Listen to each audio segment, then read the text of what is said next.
오늘 우리가 함께 볼 하나님의 말씀은 마가복음 3장 1절부터 2절까지 말씀입니다. 마가복음 3장 1절과 2절 말씀 제가 봉독하겠습니다. 1절과 2절입니다. 예수께서 다시 회당에 들어가시니 한쪽 손 마른 사람이 거기 있는지라. 사람들이 예수를 고발하려 하여 안식일에 그 사람을 고치시는가 주시하고 있거늘. 아멘. 예전에 어디에선가 읽은 글인데 주변에 성격이 꼬인 동료가 있어서 힘들다는 직장인이 한 명 있었습니다. 그 동료에게 좋은 마음을 갖고 접근을 해도 돌아오는 반응이 굉장히 부정적이었다고 합니다. 한 번은 이런 일이 있었습니다. 점심 식사를 하고 커피를 마시려는데 그래도 옆에 동료이기 때문에 생각이 나더랍니다.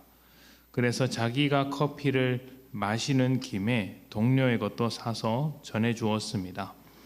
보통 이런 경우엔 기분이 좋고 고맙지가 않습니까?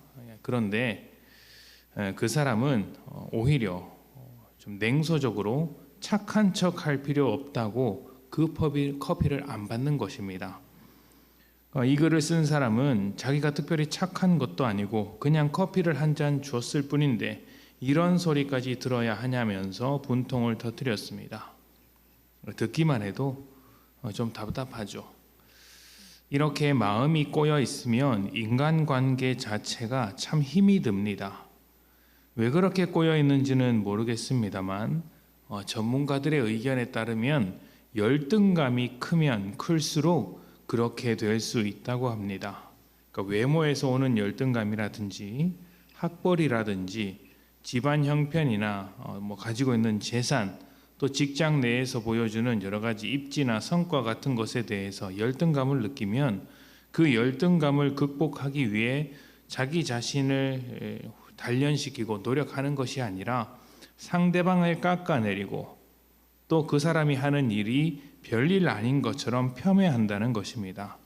아마 모르긴 몰라도 그 동료 역시 마음속에 어떤 열등감을 가지고 있었던 것은 아닐까 생각을 해봅니다. 예수께서 많은 병자를 고치시면서 대중적인 주목을 받게 되자 예수님을 경계하는 사람들이 생겼습니다. 바리새인이나 서기관들이 그러고 대제사장 무리가 그랬습니다. 범상치 않았던 예수님의 능력을 보면서도 트집을 잡는 것입니다.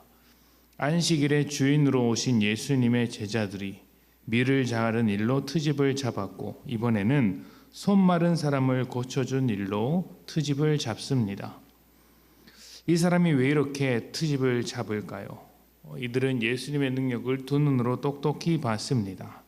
그 능력 자체로만 봐도 예수님을 인정할 수 있어야 하는데 이들은 그럴 생각이 전혀 없어 보입니다. 왜 그런 것일까요? 좀 어색한 표현일지 모르겠지만 대중적인 지지를 받고 있는 예수님에 대해서 열등감과 비슷한 것을 가지고 있었기 때문입니다. 물론 예수님은 인기에 대해서 관심이 없었습니다. 오히려 불편해하셨습니다. 사람들의 열광적인 지지를 피해 다니셨습니다. 왜냐하면 그러한 인기가 앞으로 예수님께서 하시는 일에 아무런 도움이 되지 못하고 오히려 예수님의 메시지를 왜곡시켰기 때문입니다. 특히 사람들의 지지는 그들이 원하는 것과 예수님의 능력이 맞아 들어갔기 때문에 있었던 것입니다. 환자에게 병을 고쳐주시니 열광하고 또 배고픈 자에게 먹을 걸 주시니 열광하는 것이죠. 그러나 정작 예수님께서 하셔야 할 일, 십자가에 달려 죽으실 때 모든 죄인의 죄를 지고 죽으실 때 예수님을 지지했던 사람들은 모두 예수님을 정죄하고 비난하고 반대했습니다. 예수님의 인기에 대해 열등감을 가지고 있었던 사람들, 바리새인이나 서기관, 대제사장들은 예수님의 모든 것을 삐딱하게 보았습니다. 저 사람이 어떻게 하나님의 아들인가? 우리가 하나님의 아들이지. 저 사람이 어떻게 메시아인가? 메시아라면 우리가 메시아이지. 이렇게 열등감을 가지고 삐딱하게 보니 꼬인 마음으로 생각할 수밖에 없겠죠. 왜 그렇겠습니까? 자기들 것이라고 생각했던 대중적인 지지와 어떤 사람들의 인기, 또 그로 인해서 높은 자리에 오르고 싶은 탐욕과 같은 것들이 예수님을 부인하게 만든 것입니다. 믿음으로 살아가는 우리가 주님께 마음을 두지 못하고 자꾸 다른 것에 마음을 두기 시작하면 모든 것이 삐딱하게 보입니다. 선한 일을 보고도 악한 마음을 품을 수 있는 것이 사람입니다. 나를 보고 웃으면서 인사하는 사람들을 향해서 저주의 마음을 품는 것입니다. 그런데 만약 우리에게 그런 마음이 찾아온다면 그것은 무조건 내 잘못입니다. 왜 그러냐면 예수님의 마음이 없기 때문이죠. 예수님은 십자가에 달리기까지 죄인을 위해 죽으셨고 원수마저도 사랑하라고 하셨는데 우리는 멀쩡한 사람을 원수로 만드는 경우도 있지 않습니까? 원수를 사랑하는 말씀에 순종하지 못하는 잘못뿐만 아니라 자꾸 원수로 만드는 것도 당연히 잘못이겠죠. 그 원인이 나에게 없을지라도 결국에는 주님의 마음이 없기 때문에 벌어지는 일이기에 우리는 우리가 그렇지 않음, 그러니까 우리가 예수를 닮아가지 못하는 것을 먼저 생각하며 나부터 더 성숙할 수 있도록 마음을 고쳐가야 한다는 것입니다. 마음을 바르게 해야 합니다. 나를 보면 나 자신을 중심으로 나만을 생각하게 되면 열등감이 생길 수밖에 없습니다.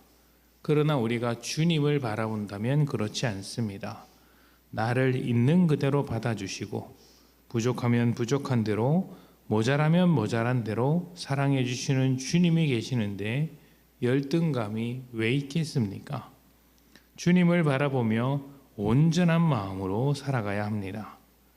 우리 삶의 주인이 주님이시듯 우리 마음의 주인도 주님이십니다. 주님께서 우리를 부족하다 말씀하지 않으시고 있는 그대로 사랑하십니다. 열등감을 버리고 모든 일에 꼬인 마음이 아니라 감사한 마음으로 살아가시기를 축복합니다. 함께 기도하겠습니다.